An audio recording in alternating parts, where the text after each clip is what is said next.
So ayan po mga kabayan, oras na para matulog, magpahinga dahil pagod po tayo. Nanay, Bibi, saan po kami pwedeng matulog? Andiyan po. Saan po? Haloob. Kayo po, saan po kayo matutulog? Andiyan. Andiyan. Diyan na po kayo? Oo. Hindi, doon na lang po kayo. Dito na po kami. Hindi. Pwede naman po. Hindi May naman. ano naman po kaming dala, moskitero.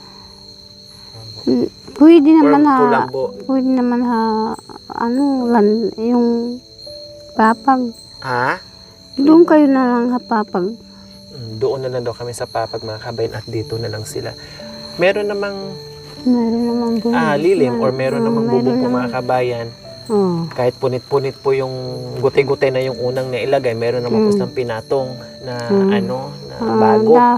Dahon So ng- ayan nga, sa katunayan po mga kabayan. dahon Ayan, ng naglatag na nga bulong, po sila. Kaya gaso pala ng kanina, saging. habang nag-bonfire kami, ay meron ng nilatag si nanay at saka si tatay. So yung apo nyo po, nandito na. Ay, Oo po. natulog na pala mga kabayan. Hmm. Ayan, natulog na. So dito lang sila. Nung kagabi na na marami kayo, ibig sabihin dito din po kayo natulog? Oo. Kahapon natulog ako naman. Oo, talagang ito ang tulugan nyo kasi ang mag-asawa dito sa loob ng Oo. ng Yung- bahay, kubo. Oo. Mayroong bata doon na Yung bata pwede naman katabi namin doon. O kaya kayo ang katabi namin doon. hindi naman. Sanay kami ng ganyan.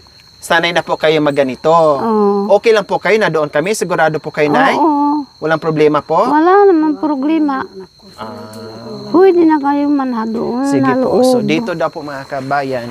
Pwede naman po kayo dito, Nay, para ano Hindi tayo? naman dito na lang. Dito kami na lang kasi kami na magdapog. Okay. So dito po kami mga kabayan daw. Kasi, di pa po Magdapog kasama kami, dito si nanay, magdapog. si tatay, plus dalawang apo, plus yung mag-asawa, so bali-anin po sila. No? So ito po talaga, dito sila natutulog yung mag-asawa at saka yung mga anak.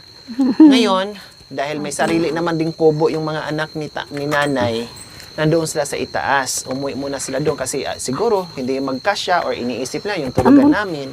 So bumalik muna sila doon sa itaas at naiwan si nanay at saka isang apo at si tatay. So dito daw po kami maglatag. No? May Dito daw na kami karong problema higa, agyan na bunting. matuloy lagoy na Magkakasya matulog. na kami. Pag ganyan na lang po mga kabayan. Dati Pag yan ganyan. naman dati kaya man Pahalang na pwede lang para para kahit paano ay malaki yung space. At ang problema namin ngayon mga kabayan, no, dito sa kanila, hindi uso yung banig. Ito po yun, ang banig. Yan. Ito po yung banig at saka ulas. Yung dahon na laya sa dahon, dahon ng saging. Banig Ayan. yung ulas. Yan ang ulas mo, yan na rin ang banig mo. So ayan, kaya maraming ganyan. Kasi yan ang pang-ulas mo at pang-banig. So nakalimutan namin ngayon magdala ng banig po mga kabayan. Ang dala lang po namin, bukod tanging mapatawi ako. kulambo.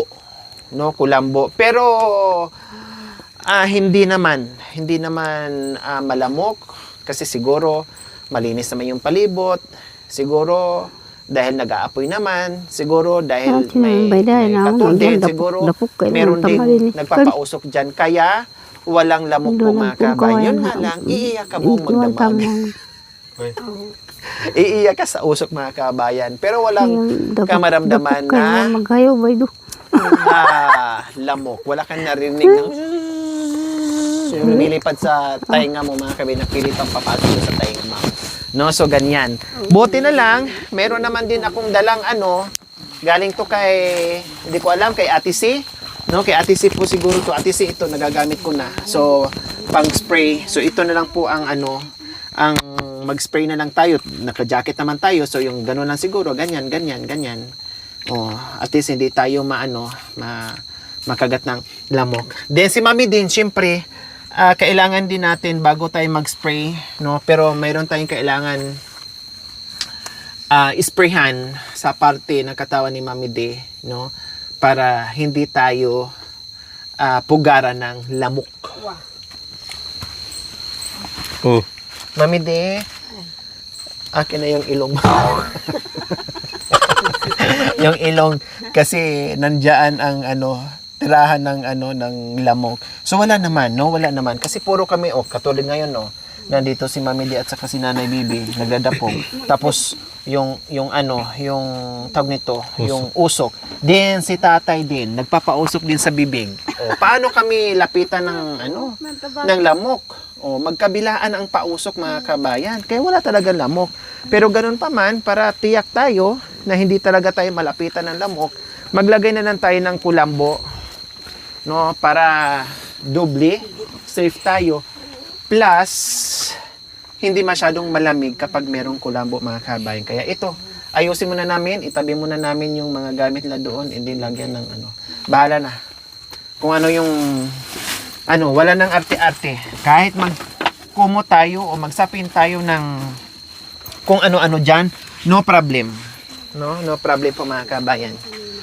So, itabi muna namin yung mga kagamitan nila ni Nanay at saka ni Tatay bago kami maglatag dito.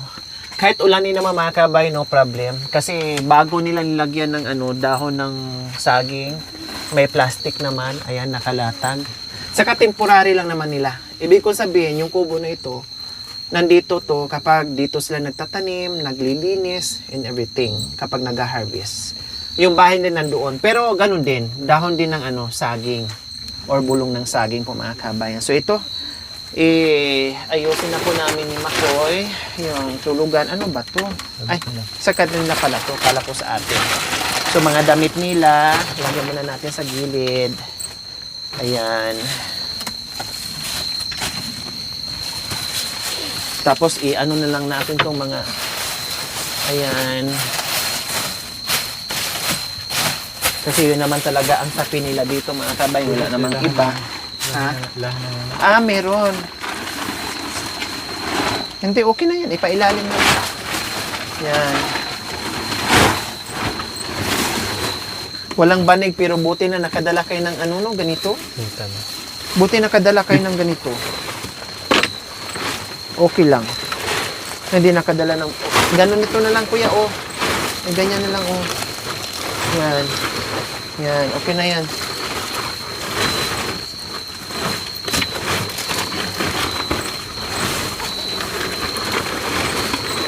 Hindi, okay na yan. Sobrang haba na. Yan, okay na yan. Sakto-sakto lang. Sige, doon, Kahit yung bandang uluhan. Yung bandang paa, okay na yan.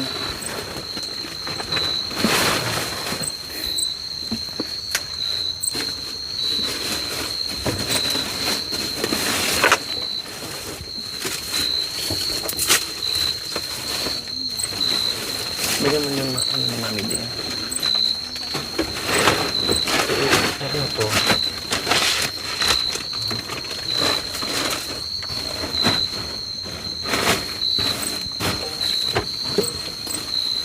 Sige, hilain mo pa doon.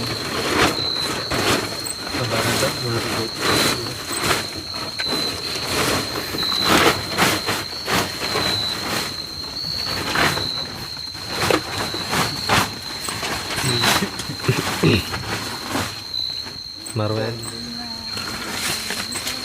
Okay, so ayan na po, mga kabayan. Napakadaling pumesto na naitabi namin yung mga kunting kagamitan at nailatag na po. Ganun na kasimple po, mga kabayan. Buti nga kako, sabi ko, ay! Uking. Anik ko, pati ako. Nagulat ako ng mga kabayan, At nailatag na po, mga kabayan, yung yung higaan namin. So ganun lang po kasimple, Pwede nang matulugan na hindi tayo mabasa, hindi tayo maulanan, hindi tayo maamugan, mahamugan, ibig ko sabihin. At ang importante, meron tayong mapahingahan po, mga kami, kasi mga pagod tayo, mga pagod tayo sa kalalakad lahat bago tayo makarating dito. Kaya ngayon, maaga-aga pa, Hindi tayo sanay matulog ng maaga. Sanay tayo matulog ng 12 midnight, 1 a.m. in the morning, no, madaling araw. Pero dito wala kang choice, walang gadget. Nagtitipid kami sa Wala signal. sa bukod doon mga kami, wala talagang signal kaya hindi kami makabutingting. Walang signal. Walang ibang libangan po dito mga kabayan, no? Kaya mapilita ka matulog ng maaga. Pero, no, nakalatag na kami. Si nanay naman dito at saka si tatay ay hindi pa rin tulog, no? Dahil tuloy-tuloy pa rin po ang pagpapausok nila. Ano pong gagawin niyo po dyan, tay? Yung bata. Anong ilalaga niyo po? Tubig. Inumin po niya? Hindi. Pag ganun ng gata. So nagpapainit si tatay para gatas ng kanyang apo. Dito po pala natutulog yung isang apo niyo po na, tay? Oo. Bakit po hindi doon? Hindi po, buti hindi hinahanap yung nanay niya sa gabi. Hindi nahanapin yung... Makalola? Ibig sabihin si nanay na ang nagpapalaki niyan? Oo. So dito na po talaga natutulog sa inyo? Oo. Ganun yung alta. Sanay na yung bata. Kaya pala, makalula na pala ito, hindi na pala hahanapin yung nanay. Iyan napalaki yung apo ko. Wow. Ang galing naman. Hindi na hanapin yung nanay na.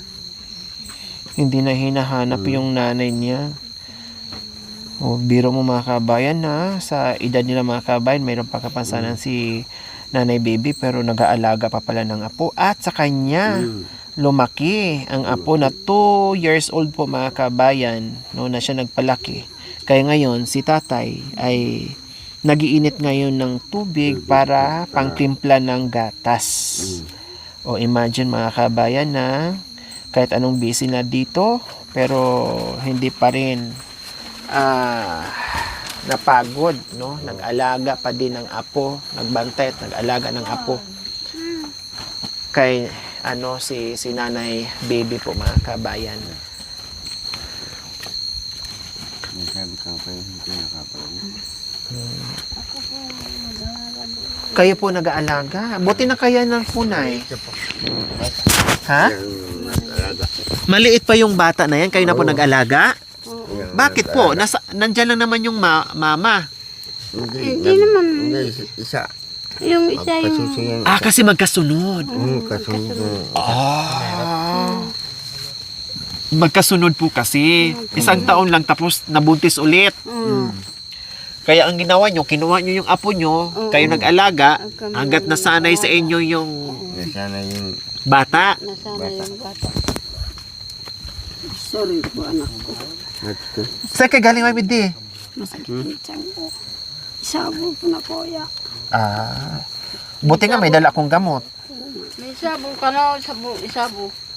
Ha? Isabo mo kami sa kayo ng ano? Lawayan nyo po, tay. Dito sa... Tinutang ko yun. Mapanatang ako may sasamog mamaya. Anito. Nakiuna ko ng muy mata. Kakanda ka sa nabul. Uya, ano kaya ako sa usog? Nagpapagaling ako sa nauusog. Ito na ako makapanat yung anito. Ganun ka, Mami D.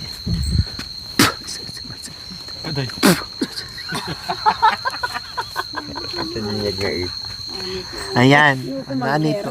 Marunong ko. Maghiga na po kayo dyan, Mami D. Mahiga ka na dyan. Yan, okay kayo. Bakit? Hindi pa malimot na. Ako nga na may dala-dala niyan. Ako pa yung nagulat. Sorry na. Sige, matulog ka dyan. May inom ka ng malami ay mainit na tubig? Hindi, tubig lang. Sige, dyan ka na. Pwede ka na, Win. Usap kunin mo yung ano. Mami, Dis, dulo na lang. Dyan na lang si Mami. Kunin mo yung sako. Kunin mo yung sako. Yan. Dyan ka. Yan. Yung bahay maliit. Okay lang po, tay. Kami nga po ang hihingi ng pasensya sa inyo kasi kami yung nakikidisturbo dito. Kaya pasensya kayo, ha? Humingi ng pasensya si tatay. Kami nga dapat humingi ng pasensya kasi kami yung nambulabog dito. Diba? Kaya, Naupok-upok. yung ano, Marwin, lambitin mo yung tinape dito. Dito, oh. Yung itak dyan, di mahulog? Oh, dito na. Wala kay sangkot. Ha? Sa likod. Sabon yan. Yan, sabon dito. Marupok. Ano na, harap doon. Harap doon. Yan, tinapay namin para pang almusal bukas, pang merienda. Tulog na kay Mami din. Yan. Tay. Tay. Natakot sila dito. Utan. Ay, utan. Opo. Sa Bisaya, gulay. Hindi kayo mga may sabon. Ilagay yung sabon. Sabon, kasi baba nga lang yan. Ayan, nakalatag na rin sila ni tatay dyan. Okay na po kayo dyan, tay, nay? Okay na po kayo dyan. Nagdadapog din kasi sila So, eh. nagdapog din sila kasi mga kabayan. No, habang nagpapainit sila ng tubig para sa apo nila. No, tayo naman ay nakalatag na rin po dito. Si Mami D, ayan, kasi masakit daw yung tiyan niya mga kabayan. Siguro, nabigla lang sa kain. No? At nalamigan. Buti lang, may dala tayong gamot. Talaga, nagdala ako ng gamot. Sakit sa ulo, sakit sa tiyan, hilo, high blood, no? At iba pa sa pangangati, no? Lahat. May dala ako dyan mga kabayan, naka-ready tayo. Para just in case na merong, alam mo na, no? Ay nandiyan na kaagad. Oh. Napainom ko kaagad ng gamot si Mami D. Kaya magpahinga. No, magpahinga dyan si Mami D po mga kabayan.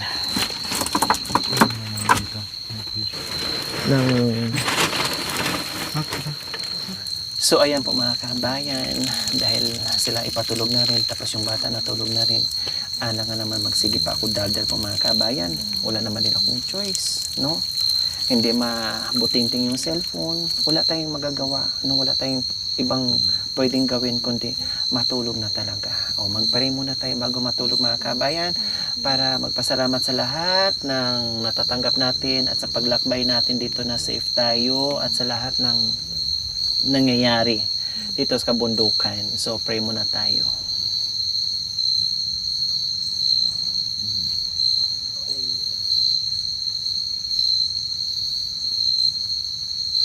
Ayan, amen. So, good night na po. See you next episode. Bye. Mwah.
Thank you for watching. Don't forget to like, share, and subscribe.